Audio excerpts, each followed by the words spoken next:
Before we get started, if you want to watch this or any other videos early, patrons get early access to all videos. There's also a Discord server and a patrons Discord server if that interests you as well. And now, on with the show.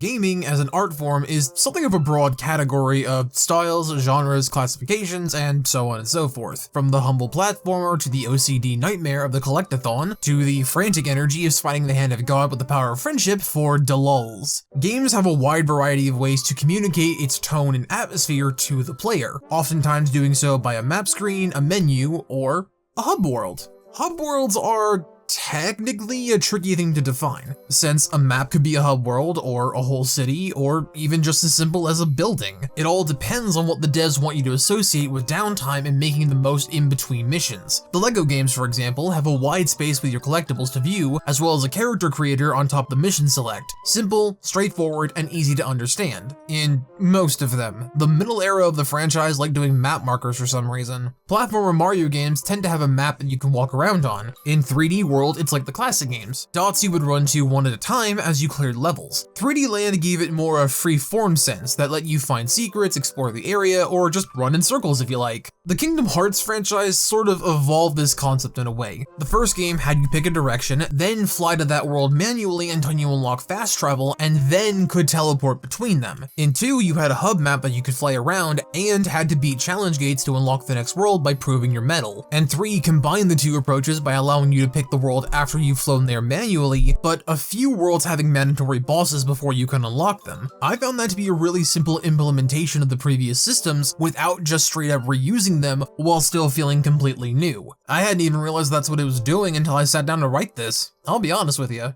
Surprisingly enough though, this video is not about Kingdom Hearts. It's about Mario Galaxy and what I find to be its best asset, the Comet Observatory.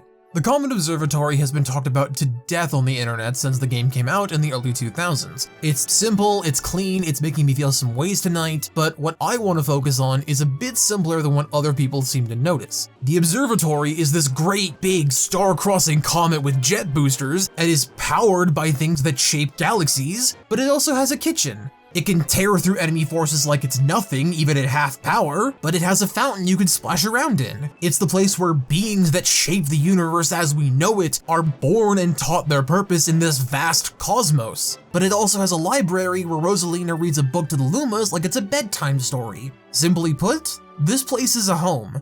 Her home. And I want to talk about what that says about Rosalina as a character, as a symbol, and what this place means in the wider context of a hub world. When it comes to a hub world, the observatory looks ordinary on its face. You can't add to it, you can't bring things back to it, all you can do is expand its reach and power more of it on. But that's why it's so effective. This isn't Mario's home. This isn't something that we as a player have control over. All we are is a guest working with Rosalina to save Peach and the universe, which honestly says a lot about these two when you think about it. While yes, this is framed to the player as helping us get to Peach, that's only because it furthers Rosalina's goals of keeping the universe spinning. She wants her home brought back to full power, and Mario wants his peach cream filling, so the two strike a bargain. Even from the first area of the game, it's framed as us helping Rosalina, and I like that. Shows a kindness in both of these people. They are getting something out of it, so it's not wholly altruistic, but it's certainly what a decent person would do, especially considering that without Mario's help, he can't save Peach, and she can't get her operation back up and running. At the end of the day, Mario Galaxy is about a man helping a single mom try to get her lights back on so she can get her kids off to their day jobs. And I think that's sweet.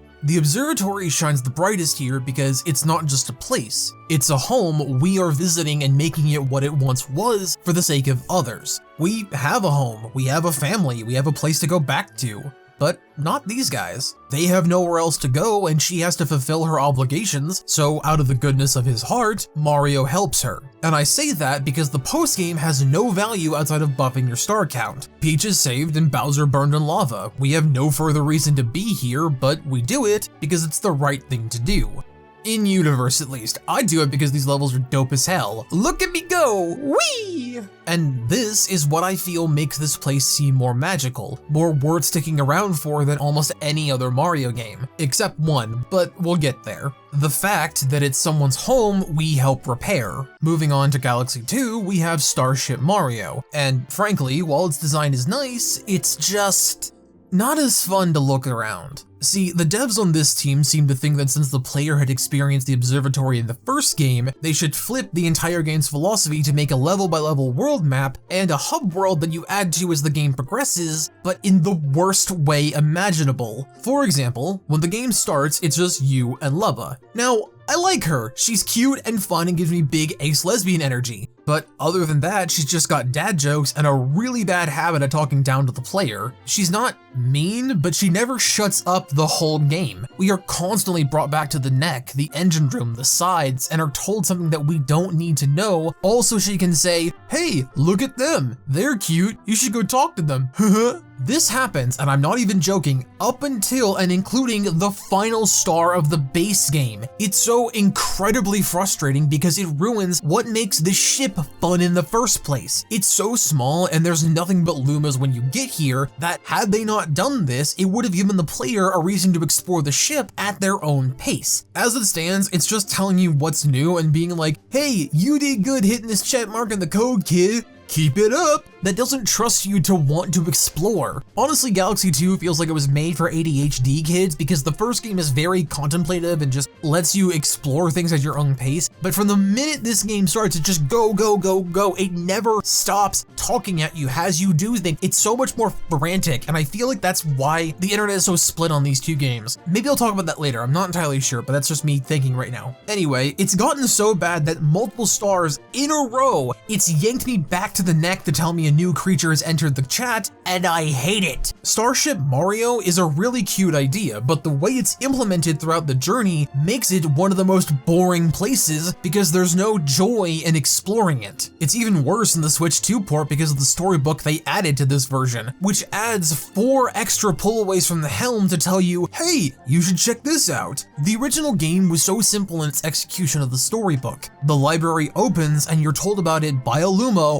one time, and then every chapter that is added after that is a simple text box, and that's it. It's nothing too complicated. It's more just like a, "Hey, you wanna go check that out later? No? Okay, bye." It doesn't pull you by the nostrils every time to check it out. I have absolutely no idea why Galaxy 2 doesn't do that after the book first shows up. Telling people about it makes complete sense. Pulling me away from the helm every couple of stars doesn't. It also saps a little bit of joy out of it for me personally, because Lubba doesn't read her own story like Rosalina does. Nor does it even have Rosalina herself wait for you to read it. It's just such a missed opportunity in my mind. While I'm writing this, I've been going through Pokemon Legends ZA, and it shows what I'm talking about in terms of Galaxy 2's attention span. After the tutorial, the city is yours to explore. It'll change and add new wild areas as you go, but in all honesty, you can do whatever you want with what you've unlocked. It's just map markers after you understand all the city has to offer, but you are not forced to engage with everything the second it pops up because it's not black and white. The character customization is really nice too. Did you know you could be a full-on femboy in this game?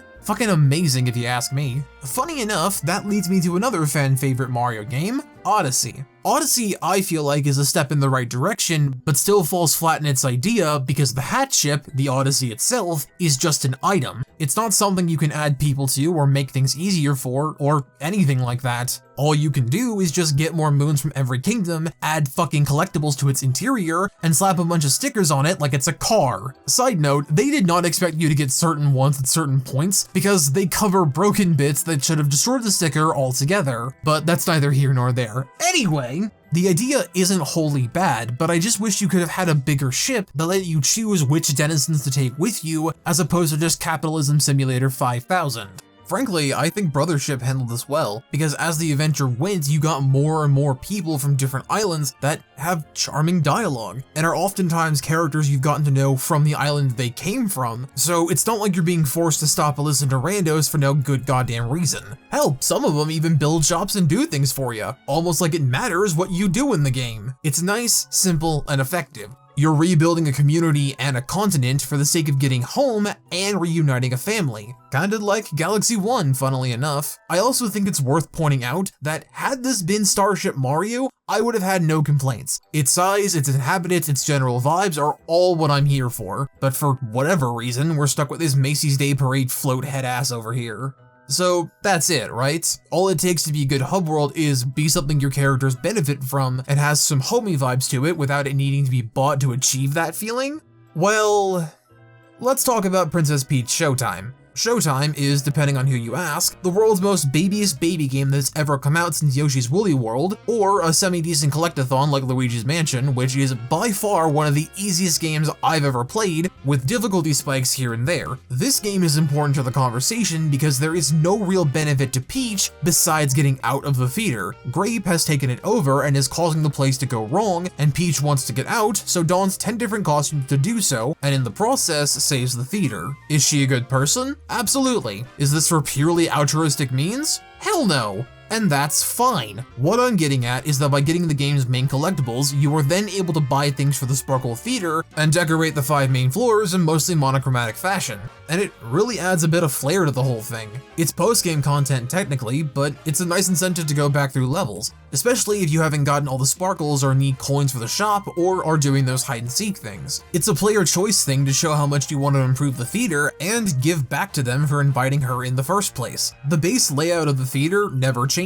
The only things that are added are those paintings that let you redo boss fights and the decorations you pay for, which makes the theater more important in my mind because I did this. I made it happen. I went through all that trouble. Yes, it is spending some sort of currency, but it's not something that I own.